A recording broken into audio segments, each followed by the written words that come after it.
What's going on, everyone? This is George Khalife. We're back with another episode of Let's Grab Coffee. I'm here with none other than David Segal, the founder of DAVIDsTEA. All right, I should have said Let's Grab Tea, probably. It's probably better. David's also the founder of Mad Radish, super entrepreneur, lots of experience in the retail space, originally from Ottawa, so a brother from Ottawa, and just super excited to have you on, man. Thanks for being here. Thanks for having me. So tell me just one thing. What was it about tea that made you want to start DAVIDsTEA? Well, I think nobody was doing it in a fun way. You know, you looked at the tea market and it was either most of it was sold in grocery stores, or you had these specialty shops that were usually on a secondary street, kind of back alley location, and they're either very Asian or very British. And you kind of felt like you had to whisper or know something about tea just to go into them. So I think you looked at this massive category that is really anything you put in hot water. It's not coffee, even though tea is a very specific plant. In North America, we consider all herbs and fruits and whatever kind of infusion you're doing a tea. So you had all these endless possibilities of really cool blends you could do. Yeah, I mean, we just wanted to do something really fun with it and modern and young, and away we went. We opened a store and, built from there. It's very similar with Mad Radish, to be honest with you. I mean, you look at needs in the marketplace that just aren't being met. And, in the case of Mad Radish, our quality fast food is lacking in this country. And we just felt the same thing, like that Canadians deserve better. I mean, we deserve healthy fast food that tastes as good as it makes you feel. Eating well shouldn't be like taking your medicine. There's 10 burgers joints for every one health food concept. So, similar kind of situation where there's just a big market need that I don't know, that I think isn't being met. Yeah, you almost did to tea and to Mad Radish what kind of Gary Vee did with wine. You almost kind of democratized it, right? Because at one point in time, which you alluded to, it was like you had to be kind of a connoisseur of teas, and it was kind of a herb. It was just a different kind of sense to it. Whereas this is fun. Actually, when I got this morning, you walk in and just the customer service is on point. They're asking you to taste. There's all these different flavors that you don't even know where to start. So it does make it more of an experience, which is something that I really enjoyed. Yeah, no, I mean, I had a ton of fun building DAVIDsTEA. I left that company 3 years ago. Mm-hmm. I sold my share in it and, wished them well. And then I moved on to Mad Radish, and we're looking to do a very similar thing, to build a great brand in Canada, especially, and provide a really quality product to Canadians.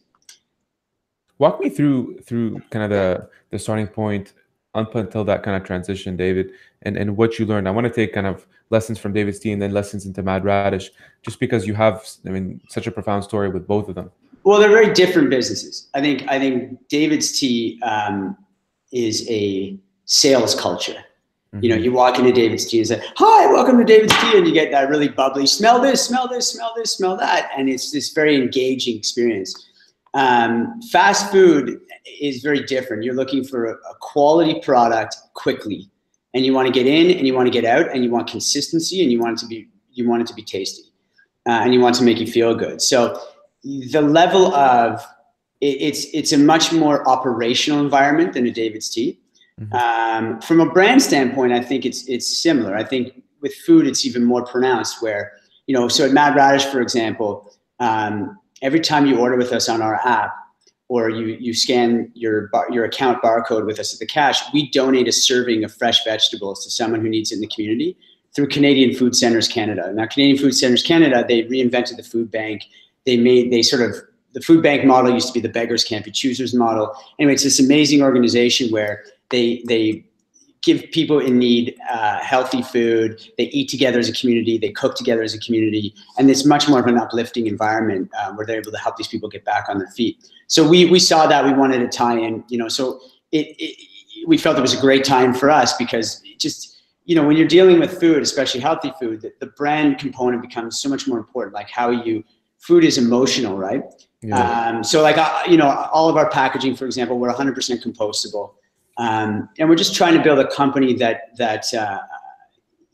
makes sense in today's modern world, and is doing well, not just for itself, but by its community as well. So the brand piece, I think, is even more important in food. It's important in tea, but with tea, it just became very pretty packaging.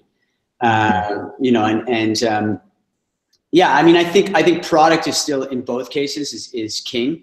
You got to have a great product. Exactly. Before marketing, right? I mean, it always. Yeah, and that doesn't happen overnight. Like DAVIDsTEA, you go in there, you buy a gift package, you see those beautiful boxes with those windows. Like when we first started, I remember my first Christmas at DAVIDsTEA, we had FedEx shipping tubes with tea inside, white shipping tubes with labels on it, and we had white lunch bags like you take to school with a label on it and some tea inside. So you're constantly iterating and getting better and getting better and getting better, and that's really important as well, as you learn from the market and what customers want. I think in both cases, the biggest hurdle to growth is not necessarily money. More often than not, it's people. Where people tend to screw up is not having enough of a store culture and base of people that allows you to scale. You see it a lot where a company's service and quality falls apart as they open more stores, because when you think about a retail concept, it's nobody cares who the CEO is. They care about the person that's in front of them, serving them the product in that moment. So that person is the most important person in the company. And I think. Oh, sorry about that.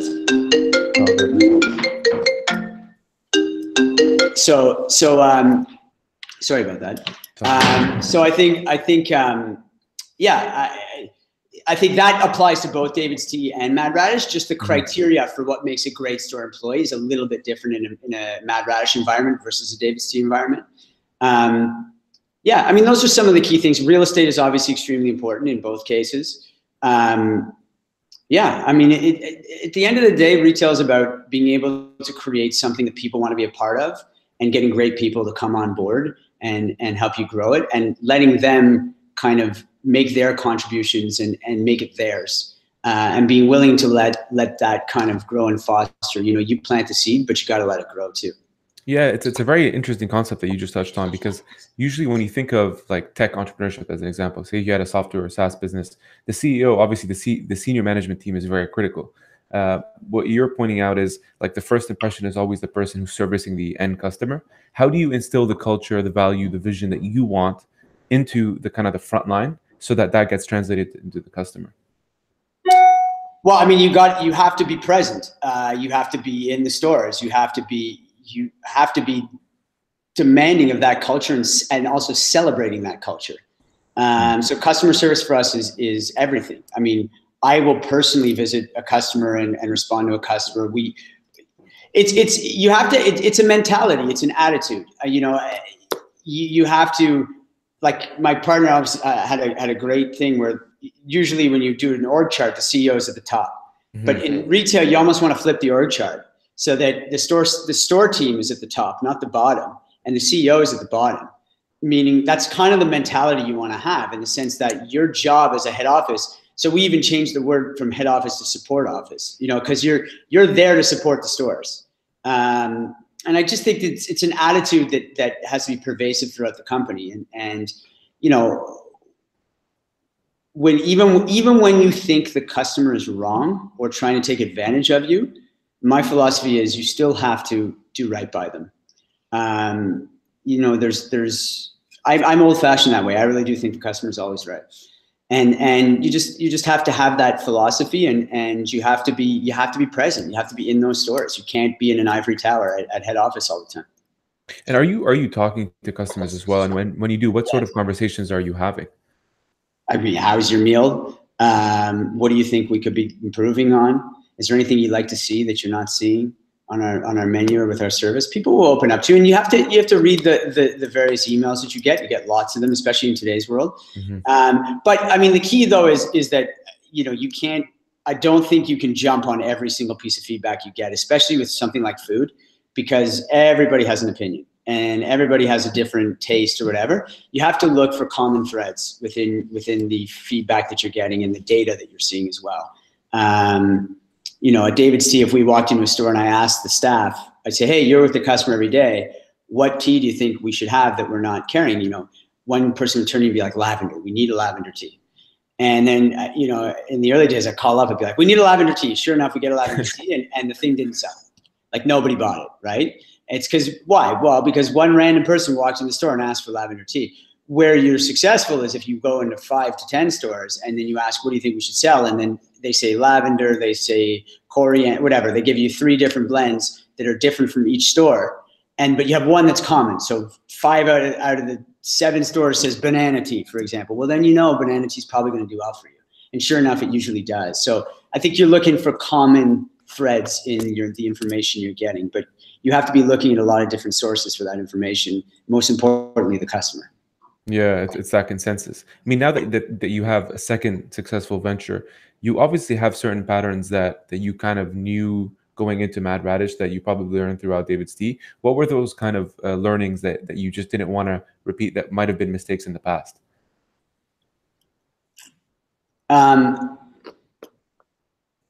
Well, I think you have to be willing to be.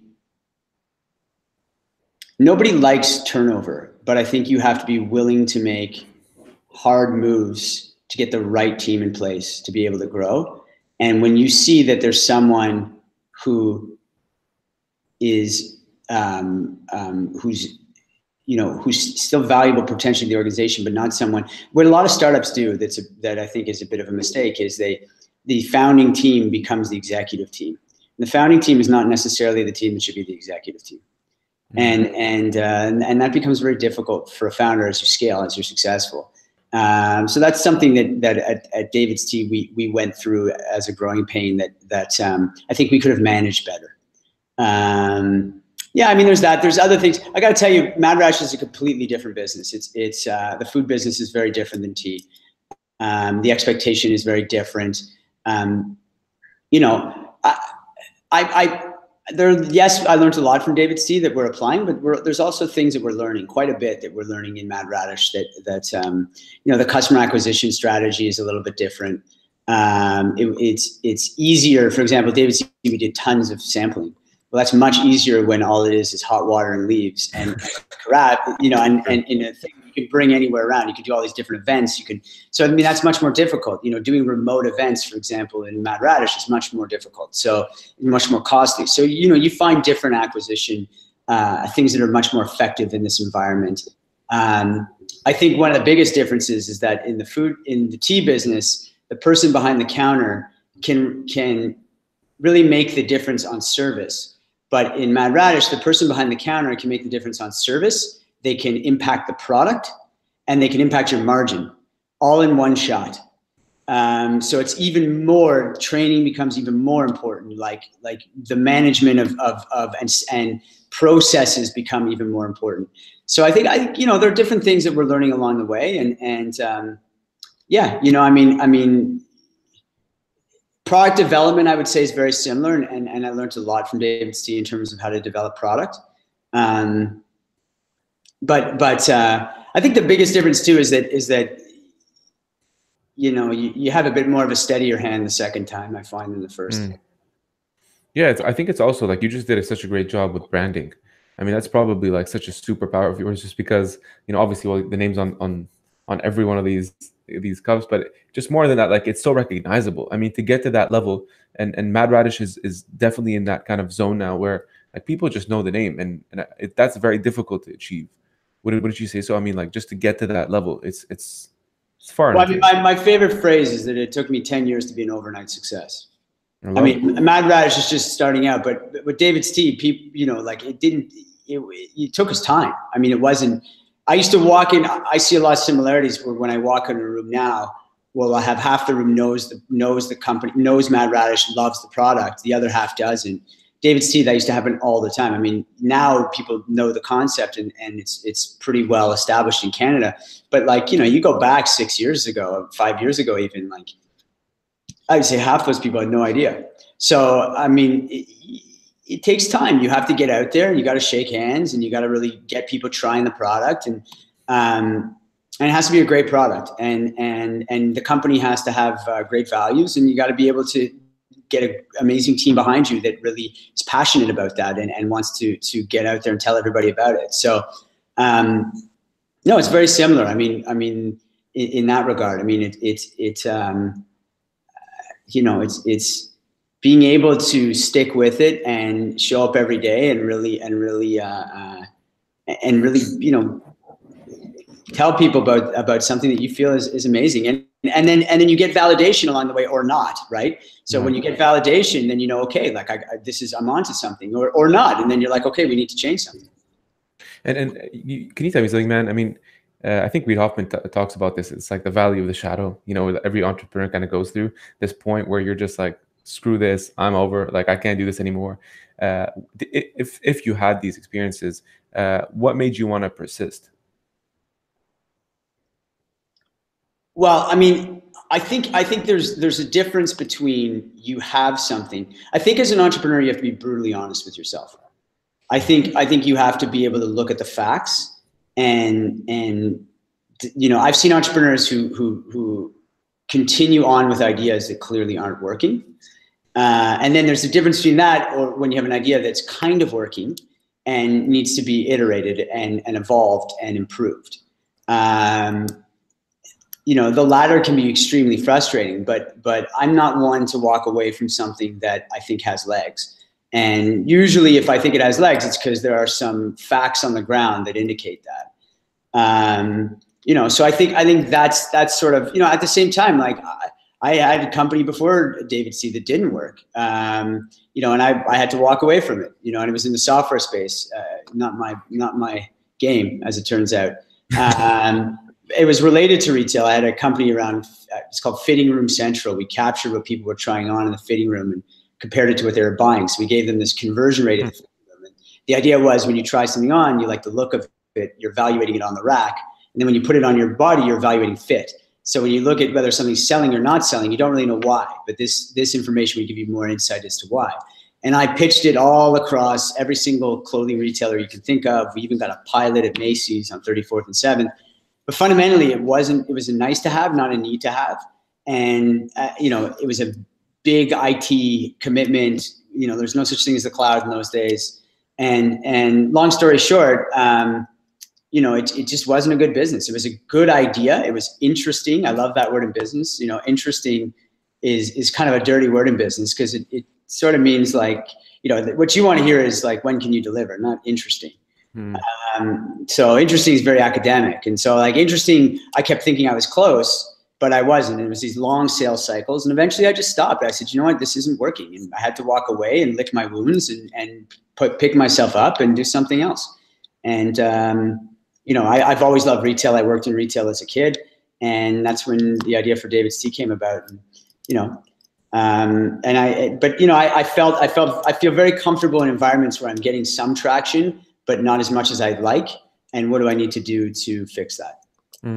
Well, thanks for sharing that. I mean, it's nice, I guess, for maybe aspiring founders who are listening to this to hear that it wasn't just all sunshine and rainbows, which I knew it wasn't.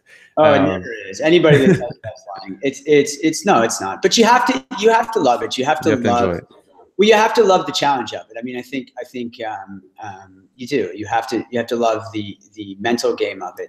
I think as an entrepreneur, managing your emotions is one of the most important things to do. Like, you need to take care of yourself because you ultimately make very impactful decisions. So, and the emotional swings as an entrepreneur are extreme. Like so burnout. Depression is rampant. You hear about all these things because people just don't take care of themselves. What is it for you? Like, what is it that you do? I'm just kind of curious. Do you have any tips on that? I mean, I got lots of battle scars, lots of them. What do? I mean, I like to exercise. I like to meditate, things like that. I watch my diet, obviously. I started a health food concept, but at the end of the day, I'm excited about Mad Radish. I really am. I love it. I wake up every day. I mean, I'm not doing this because I have to. I'm doing it because I love it. And I'm doing it because I really feel that we're doing something. Like, diet is the biggest health issue of our time. And with Mad Radish, we think the way to get people eating healthier is to inspire them. So we're doing premium, salads and bowls, different dishes with chicken, with salmon, with all kinds of different vegetables, with amazing dressings. And then we're also doing grab and go and all these $10 and under price points. Some amazing sandwiches, some vegan, like we have a chickpea tuna, which is like a smashed chickpea salad, you know, and then others more like a fired up chicken, like more of a Portuguese style spicy chicken. So I have a lot of fun innovating the menu. We launch a new menu every season. We're always looking for seasonal vegetables that are in season. So I love that. I love the action around it. I love watching the team get better and better. I love watching the customers fall in love with us. I love seeing, my favorite thing is seeing a customer who came in and perhaps didn't find what they loved the first time. And then, you know, talking to them, whether it be over some kind of channel, whether it be on email or somewhere else, or live in store in person, and being like, oh, did you try this? Or we're coming out with that, check it out. And then having them come back to me and be like, I loved it. And knowing that we iterated and we got better and then we won that customer over. I mean, that for me is just the best. So, I mean, I like that. I like trying to perfect a concept, and I feel every day I wake up knowing that what we're doing with Mad Radish has the potential to impact a lot of people for the better. And do you ever visualize or see, you know, Mad Radish becoming synonymous with healthy fast food? Because when you think of fast food, you think of these, you know, Burger King, whatever, Popeyes. But you're kind of changing that game. You're making it fast, accessible. I'm trying to. There are others out there, and I think our approach is that we need to be able to service different times of day and different price points too. I think with a lot of these salad concepts, most of them are predominantly in downtown Toronto. They have yet to expand to a wider market, and often the price points are quite high. And what we're trying to do is offer price points ranging. Look, you can eat with us for $10. You can eat with us for $15. And in either case, you're going to get great product. You know, and you're going to feel good after you eat it. You're going to get a good balanced nutrition of proteins, of vegetables, vitamins, minerals, etc. And you're going to get, and it's going to taste great. And that's something that we're really focused on, is making sure it tastes great. I mean, the joy of eating is one of life's greatest pleasures. So, you know, we feel that we can give consumers not just food that makes them feel great after they eat it, but also, you know, they enjoy it while they eat it. And we're looking for full meals. Like, this is not rabbit food. So I think a lot of people's perception of salad is that I eat it, it's a bowl of spinach, and I'm hungry again in 2 hours. Yeah. And that's really, like, if you check out our salads, I mean, we got fired up chicken salad, we got a smoky Caesar with cashew parmesan and garlic chickpeas and these smoked mushrooms. And, you know, it's chef inspired products that are going to fill you up and that are delicious. That sounds great, man. I'm about to go there right now. Cool. Yonge and Eglinton in Toronto. Check us out. I was going to ask, how many stores do you guys have now? We got 4 now, 3 in Ottawa, wow. 1 at Yonge and Eglinton in Toronto, and we're open, which we just opened about 5 months ago, and then we're opening 3 more coming soon. So why Ottawa to begin with? I'm from Ottawa. I'm here, and I mean, we knew we'd end up in Toronto. We'll end up in Montreal, I'm sure, eventually too. And yeah, no, I mean, Ottawa's it's a good test market. You get a good mix of different kinds of people, and I think it was important for us to develop a concept in a market that has all kinds of a wide. So with Ottawa, you get a mix of government, you get tech execs, you get a lot of different walks of life. Not that you don't in Toronto, but you know, if I open on Bay Street, it's a very different audience than the rest of the country.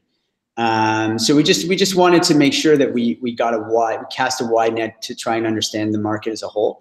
And you know, and we're taking some strides in that direction, and we're going to continue to improve and get better. Do you ever create a business plan for these things? Like, do you know exactly which location, or is this something that just pivots over time? I think yeah, I mean, I think you do create business plans, plural, but it's very hard to do it at the start. Like, the definition of a business plan implies that you have a business. You know, what a lot of schools, look, you have to do some planning. I'm not suggesting that you don't. You obviously do, but I think you got to get in the game to really understand it. So you have all these, but when you get into a new business, you have all these aspirations and beliefs in your head. And then you open the doors and they all get shattered because the customer tells you things that you didn't know. And the market tells you things that you didn't know. Or you don't want to hear. Yeah, or well, a lot of the cases you don't want to hear it. I think that's a lot of things that hinders entrepreneurs is they're building businesses for themselves, not for the customer. And the customer often does not want what you want. And you have to be able to say, okay, I don't necessarily like X, Y, and Z, but that's clearly what the market's telling me. And so I think the real planning starts when you get in the game. And that's when you really start to plan and learn and adjust. And I think that's when your plans start to really take shape. Love it. Well, David, I want to be mindful of your time. I got one last thing for you, man.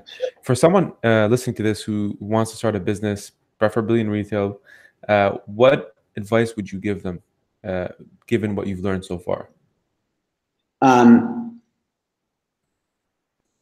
Start small, work in the store, and learn the business from the ground up. I love it, man. Simple and effective. David, go to Mad. First of all, everybody listening to this, you got to go to Mad Radish. Let me know how it is. And hey, man, I really appreciate the insights that you provided. My pleasure, George. Thanks for having me. Take care.